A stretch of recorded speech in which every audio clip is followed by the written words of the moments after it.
العالمين والصلاة والسلام على أشرف الأنبياء والمرسلين سيدنا ومولانا محمد صلى الله عليه وسلم وعلى آله وصحبه أجمعين. سبحانك لا علم لنا إلا ما علمتنا إنك أنت العليم الحكيم وتب علينا إنك أنت التواب الرحيم وتقبل منا إنك أنت السميع العليم. اللهم افتح لنا حكمتك ونصر علينا رحمتك وعلمنا من لدنك علما نافعا يا ذا الجلال والإكرام. وحسبي الله لا إله إلا هو عليه توكلت وهو رب العرش العظيم. وقل جاء الحق وزهق الباطل إن الباطل كان زهوقا.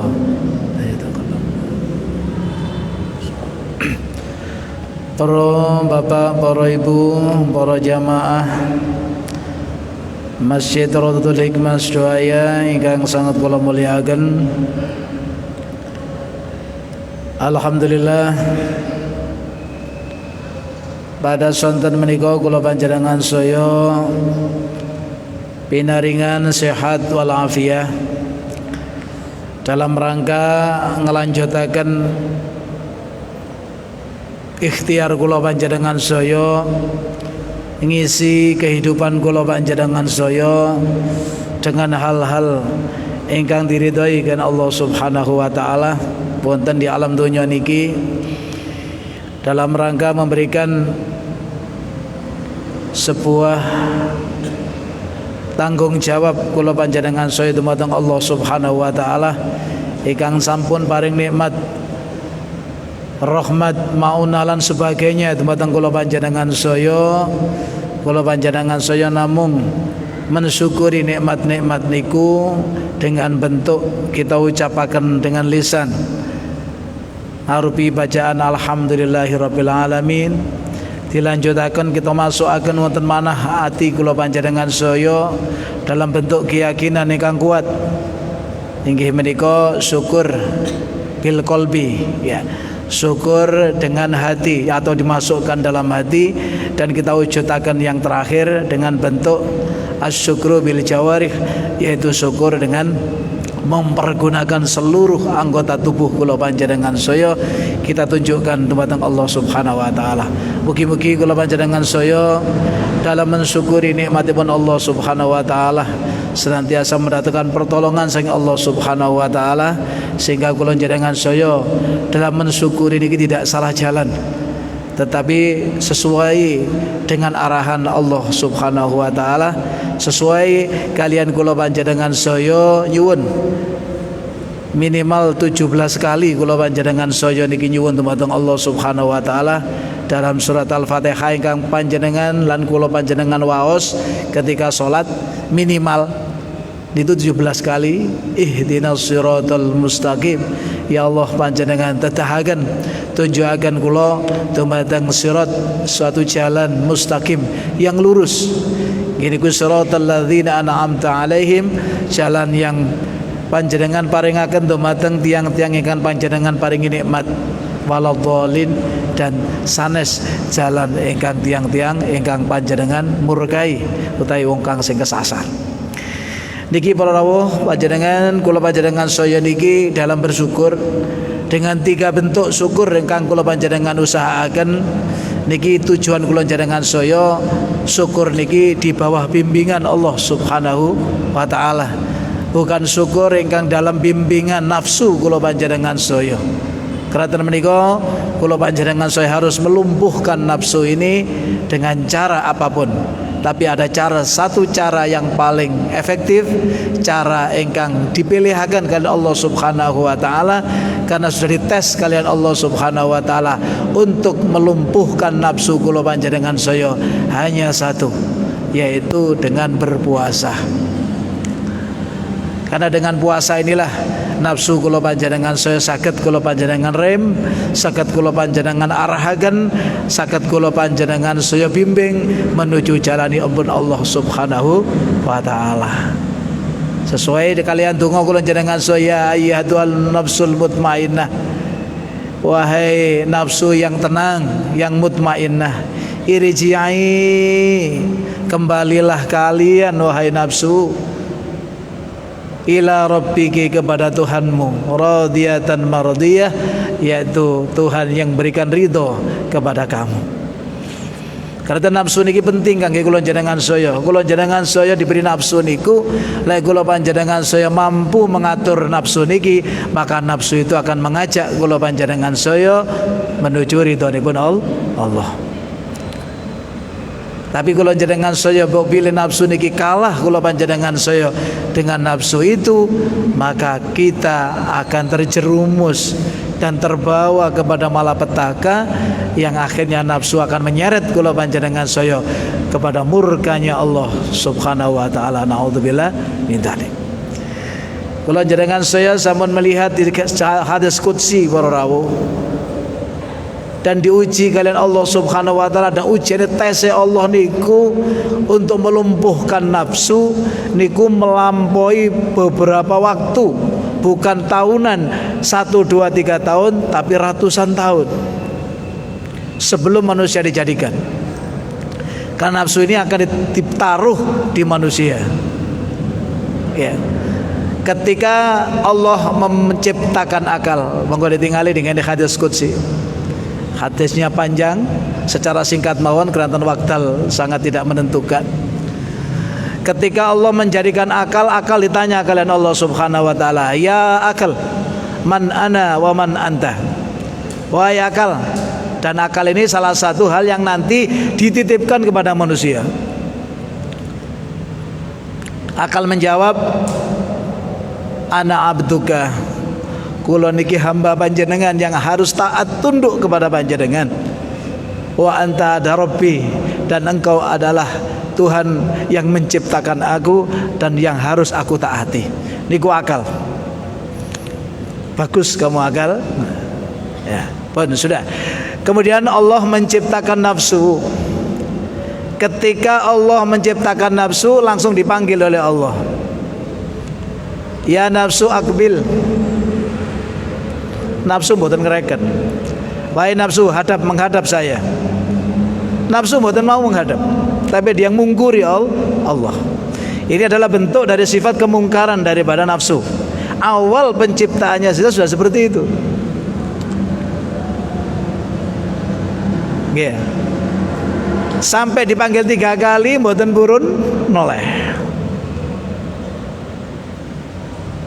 Akhirnya dipaksa oleh Allah, akhirnya menoleh kepada Allah. Ditanya oleh Allah, ya nafsu, man ana wa man anti. Hai nafsu, sapa aku, sapa wamu. Jawabannya nafsu itu di luar dugaan, tidak jauh sekali berbeda dengan jawaban daripada akal ketika diciptakan awal diwujudkannya ini. Terus nafsu, ana wa anta. Saya adalah saya dan kamu adalah kamu. Bayangkan sebuah kalimat tantangan yang luar biasa kepada Allah Subhanahu wa taala, kepada nafsu niki. Akhirnya wa'adzaballah fi nari jahannama khamsami'ata sanatin. Dipaksa oleh Allah, ditanam di neraka jahanam 500 tahun.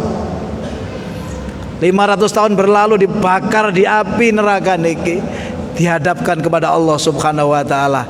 Jawabannya pancet. Man ana wa man anta, siapa kamu, siapa saya? Jawaban nafsu, ana anta. Wa'adzaballah fi naril bard, di dalam neraka yang dingin, dipanasno 500 tahun gak obah gak ontek. Dipanaskan gak kena, akhirnya didinginkan di neraka yang terdingin, dan belum pernah ada Allah menciptakan dingin itu. Ditanam di situ berapa ratus tahun, dintas pancet jawabannya. Akhirnya Allah memberikan kelaparan, gak dikeimangan nafsu ini. Ternyata tidak diberi makan, dalam beberapa saat nafsu sudah mulai berbalik. Akhirnya jawab seperti akal, man ana, siapa saya? anta rabbi, panjenengan pangeran kula dan saya adalah hambamu ya Allah yang harus taat kepadamu. Lah disinilah titik lemah daripada nafsu, hanya satu, bukan dengan kekerasan atau bukan dipaksa untuk di tempat yang dingin atau dipanas, akan tetapi nafsu harus ditaklukkan dengan puasa atau diberikan lapar. Makanya Allah mensyariatkan poso niku dalam surat Al-Baqarah ya 183 niku. Kutiba alaikumusiyam, diwajibkan kepada kamu berpuasa. Kama kutiba alal ladzina min qablikum, seperti halnya diwajibkan puasa terhadap orang-orang sebelum kamu. Inilah resep paling mujarab untuk menaklukkan nafsu kula panjenengan sedaya.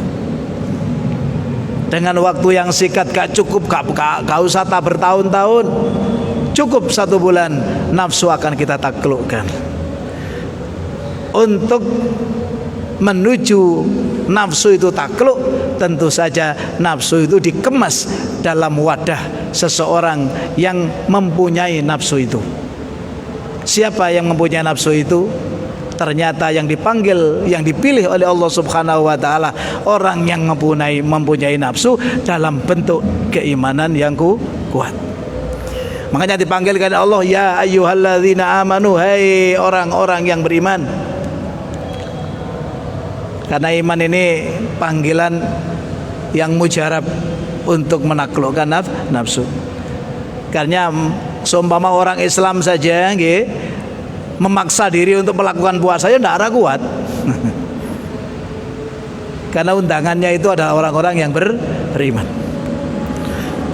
Bersyukurlah kula panjenengan saya ini termasuk orang-orang yang beriman. Terbukti sampai detik ini kula panjenengan saya tetap eksis melaksanakan perintah Allah berupa puasa niku. Dan ini perlu kita sadari, belum tentu ini diberikan kepada orang lain. Ya, karena orang lain yang dipilihlah oleh Allah Subhanahu wa taala untuk bisa melakukan dan melaksanakan serta menghayati daripada puasa itu sendiri. Nggih.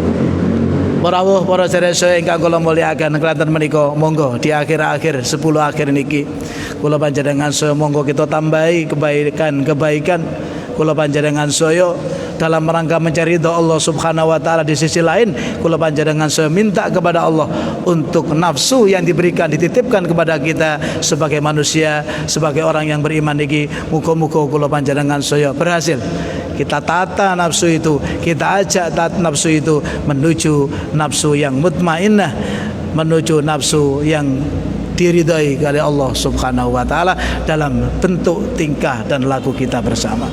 Amin ya rabbal alamin. Rawuh para sedherek ingkang kula mulyakaken, monggo kita lanjutaken kemawon pengaosan rutin ingkang sampun samakin memasuki cabang-cabang iman ingkang terakhir. Dan kula jenengan saya kemarin sudah membahas 15 hal yang diperbolehkan membuka aib seseorang yang Islam, ya. Karena orang Islam niku, kalau orang itu sudah syahadat asyhadu an la ilaha illallah wa asyhadu anna muhammadar rasulullah, ini orang ini sudah pasrah, condong kepada Allah. Maka Allah akan mengangkat derajatnya orang yang Islam ini sehingga mendapatkan hak-hak yang harus diterima sekaligus kewajiban-kewajiban yang harus dilaksanakan. Nah, diantaranya hak orang Islam niku adalah kula jenengan harus dihormati. Menghormati orang Islam itu dengan cara-cara yang tertentu, bahkan sampai cara yang terakhir 15 hal saja yang diperbolehkan membuka aib orang Islam. Itu pun tidak wajib, itu pun bersifat boleh atau jaiz. Ya, 15 sudah terlewat. Samakin di antara orang Islam niku para rawuh, di antara orang-orang iman itu ada yang lebih dibandingkan orang-orang iman yang lain. Siapa mereka itu? Dia adalah keturunan Rasulullah Muhammad sallallahu alaihi wasallam. Kita punya hak kula jenengan saya bersama dengan keluarga itu Islam, dia harus mendapatkan hak-haknya sebagai orang Islam. Ternyata orang itu tetangga kita, dia juga mendapatkan hak sebagai tetangga kita. Dua hak yang harus kita laksanakan. Ternyata dia termasuk ahli keluarga kita, dia mendapatkan 3 hak lagi. Banyak sekali hak-hak yang merupakan kewajiban kita terhadap sesama orang Islam. Dari hak-hak yang banyak tadi itu ada hak istimewa. Siapa yang istimewa itu? Beliau adalah ahlul bait, keluarga Rasulullah, keturunan Rasulullah Muhammad sallallahu alaihi wasallam. Kenapa kok istimewa? Di Quran kan disebutkan, la nas'alukum ajro, aku gak njaluk bayaran atas perjuangan saya kepada umat, kepada kamu sekalian sampai nanti kiamat. Bahkan di kiamat pun saya masih bertanggung jawab atas kamu. Saya nggak minta bayaran. Tapi permintaan Rasulullah adalah illal mawaddata fil qurba, hormatilah keluargaku atau anak turunku.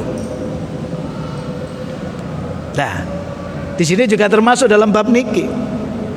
Bagaimana perlakuan kita kepada beliau para sayyid, para habaib lah, ya.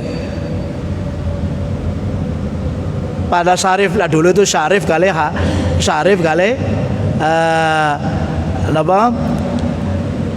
sayyid kali syarif, ya. Nah. Terus kemudian pada akhir-akhir ini ada namanya habaib itu. Habaib itu syarif atau keluarga Rasul yang kedua, karena itu dari dua jurusan, ya. Cucu Rasulullah kan 2, yaitu Sayyid Hasan dan Sayyid Husain. 2 ini tipikalnya nggak sama.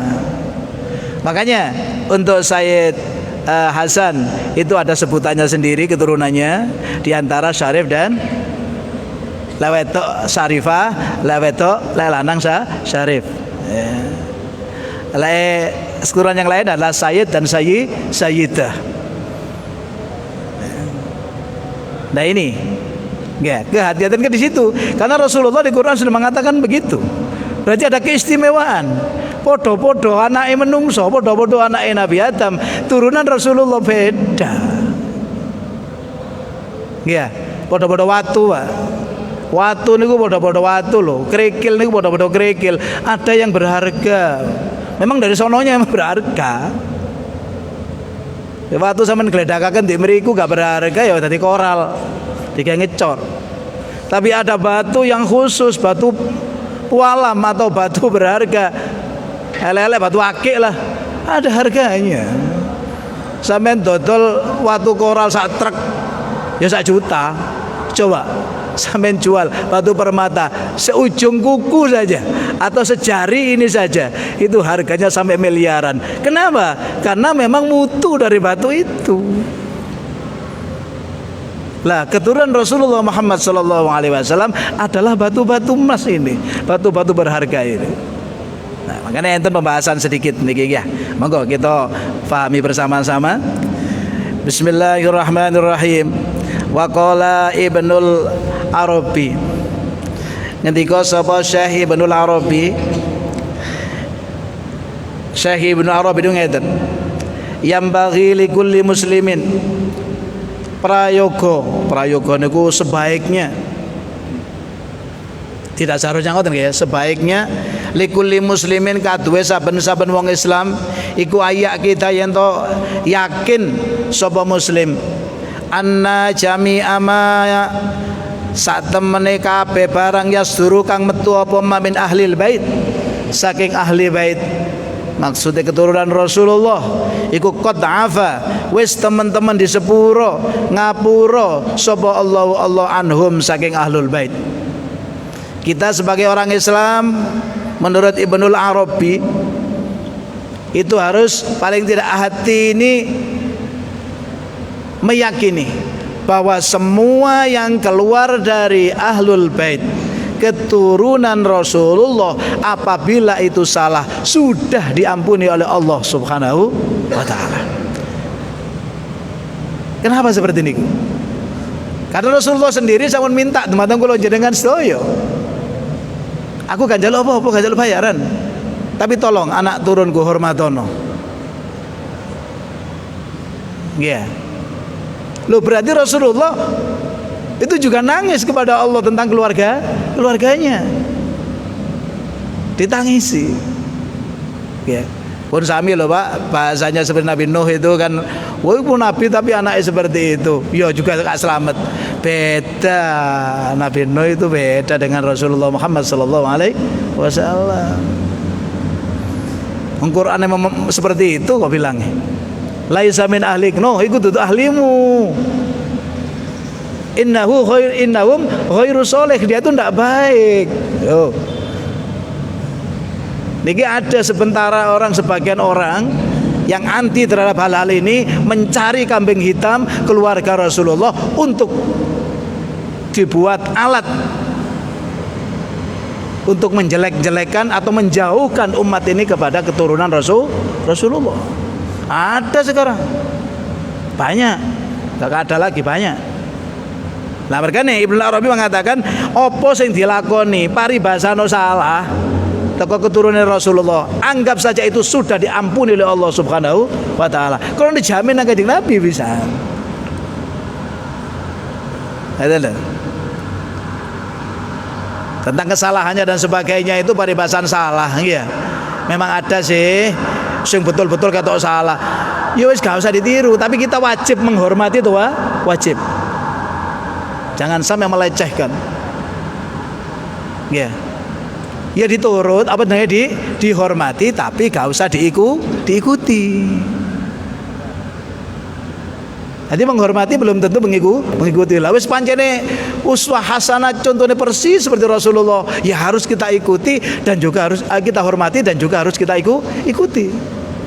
Tapi kalau tidak sama dengan Rasulullah, ya tetap kita hormati tapi nggak usah diikuti.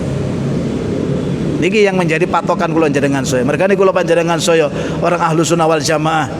Nggih. Kepada ahlul bait keluarga Rasulullah, subhanallah, luar biasa cintanya. Tapi andai kata orang lain mencari kesalahan ataupun apapun juga, atau mempermainkan keluarga Rasulullah, nggak usah kita ikuti. Ya, tetap kita hormat kepada beliau karena beliau adalah turunan Rasulullah Muhammad sallallahu alaihi wasallam. Monggo kita ada sedikit cerita nih. Walaisa lan ora ono lana kadue kita apa dhammu ahadin, nyacat wong suwiji. Kita saja tidak boleh menyacat seseorang, membuka aib seseorang. Fa kaifa bi ahlil bait, ya apa maneh dengan keluarga Rasulullah, malah harus lebih katalah. Fakot akhbaro dilan teman-teman aweh kabar utawa aweh cerita ni maring ingsun sapa sikatu wong kang kenot dipercaya indi munggo ingsun di Makkah ing dalam kota Mekah. Ada seseorang yang cerita kepada saya, kala ngendika sapa sikoh wong sing dipercaya wau, kuntu akrahu ma yaf'aluhu asyurafa. Aku iki akrahu geding gak seneng belas aku. Ma ing barang yaf'alu kang agawe nglakoni ing ma sapa asyurafa wong-wong mulya. Syurafa itu jamak daripada syarif. Syarifun syurafa. Ya. Syurafa itu berarti keturunan Kanjeng Nabi bi Makkah ing dalam Mekah finnasi ing dalam menungso. Aku gak omes blas. Ngoten wong niki. Ambek kelakuane para syurafa di Mekah yo. Nang wong lho. Wis koyo modele koyo gak nyenengno. Akhirnya apa? Faro itu mongko weruh sapa ingsun finnaumi ing dalam turu. Ketika itu saya tidur dan ketika tidur saya bermimpi Fatimah binti Rasulullah sallallahu alaihi wasallam bertemu dengan putri Rasulullah Fatimah, putri Rasulullah sallallahu alaihi wasallam. Dadane ngipi, atine gak enak ambek para sayyid niku. Oh, semua keturunan Kanjeng Nabi kok ngene ngoten lho. Atine gak seneng. Dadane bengi turun, datang ngipi kepethuk putrine Rasulullah Sayyidah Fatimah. Wa ya utai Fatimah iku mu'ridhatun menguani saking ingsun. Tak pethuki iku gak gelem noleh. Wasallam tu mongko salam sapa ingsun alaiha ing atase Fatimah. Fasa'altu lan takon sapa ingsun ing Fatimah an iradiha saking mengone Fatimah. Dalam mimpi tersebut saya bertemu dengan Fatimah putri Rasulullah, tapi kondisinya dia itu melengos, gak ngereken nang aku. Tak ului salam gak jawab. Akhirnya saya tanya kepada beliau, nopo sih jenengan kok mengu kula ului salam kok mboten purun. Faqalat mongko ngendika sapa Sayyidah Fatimah, innaka satemene sira iku taqau ngrasani sapa sira kang enakno ati sapa sira fi surafai ing dalam pira-pira wong mulya utawa para syarif. Kon lak gak seneng sih ambek golongane syarif-syarif iki. Fakultu mongko ngucap sapa ingsun laha maring Fatimah, ya Sayyidati, duh Gusti kula, ama tarina napa to weruh panjenengan ma barang yaf'aluna kang padha agawe sapa surufa finnasi ing dalem menungso. Ngapunten panjenengan mboten semerap ta. Tiang-tiang sing mboten kula senengi, para syarif yang tidak saya suka itu kepada manusia itu, kula ndak seneng itu. Ya. Faqalat mongko ngendika sapa Fatimah, alaisahum abnai, bukankah mereka itu anak-anakku? Loh coba dibelo nang Fatimah, masih ngono iku anakku. Langsung kaget yang lewat. Fakultu mongko ngucap sapa ingsun laha maring Fatimah, minal an saking sakniki tubtu tobat kula. Fa akbalat lan ngadep sapa Fatimah alayya ing atase ingsun. Fantabahtu mongko ngelilir sapa ingsun. Takara ngendika akan nyritakaken hu ing atase cerita niki sapa Ahmad Suhaimi, Syekh Ahmad Suhaimi fi Lubabit Talibin, ing dalam kitab Lubabit Talibin. Ini dikupas agak luas di kitab Lubabit Talibin. Artose ngeten para rawuh, kula jenengan saya ndak oleh ngomong gak enak kepada orang-orang Islam. Perasaan hati yang gak enak saja ndak kepada orang Islam kita ndak boleh. Kalau kepada orang Islam saja ndak boleh, apalagi kepada keluarga Rasulullah. Hum amanul ardi. Sampeyan tinggal dengan kitab tiba niku. Ahlul baitil Mustafa zuhuri, hum amanul ardi fazakiri, dan seterusnya. Gara-gara ahlul bait di wilayah itu akan jadi aman. Coba dah. Kalau ahlul bait di sana dicaci maki, bahkan dibunuh seperti di Karbala, ya. Waduh, wis dimene kok sampai saniki, Pak, gak iso aman Pak negara Pak. Perang tok isine. Indonesia ini mboten enten, belum pernah para habaib, para sayyid sayyidah dihormati betul di sini, sehingga Indonesia aman. Sekarang sudah mulai mengusik ini supaya negara Indonesia gak aman. Ono Habib punya kesalahan, wong iku mesti ono salahe mesti, Pak. Makanya saya katakan tadi, lek ono salahe anggap saja itu sudah diampuni oleh Allah Subhanahu wa taala. Kita tetap menghormati apapun keadaannya. Tentang kita mengikuti ndelok dhisik. Kalau memang uswah hasanahnya bagus, ya kita contoh dan kita harus itu. Andai ada habaib seperti itu hanya 1, 2 segelintir saja, Pak. Tapi tetap harus kita hormati apapun yang terjadi. Ono wong ngajak-ngajak seperti ini berarti ngajak ngerusak negara nih. Ya. Karena negara dijaga oleh ahlul bait. Kula panjenengan harus hati-hati. Ya. Ahlul bait lho, Pak. Wong sampean kok salah paham. Oh dipikir wong Arab. Wong Arab yo ono sing dudu ahlul bait yo akeh. Ya.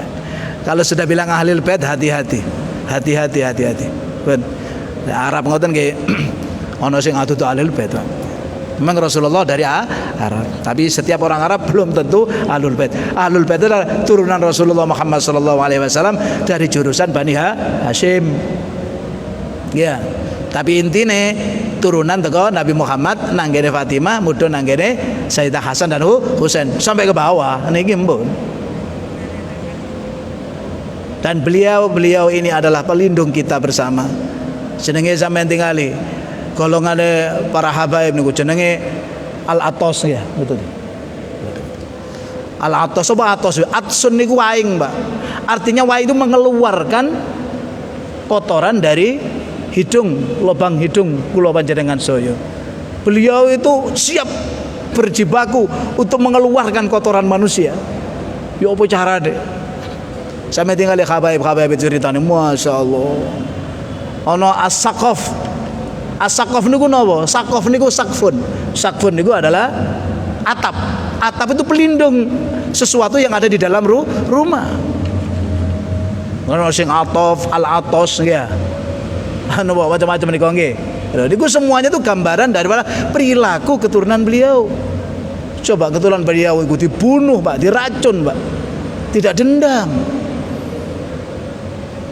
Bahkan tetap mengarahkan manusia itu dengan baik.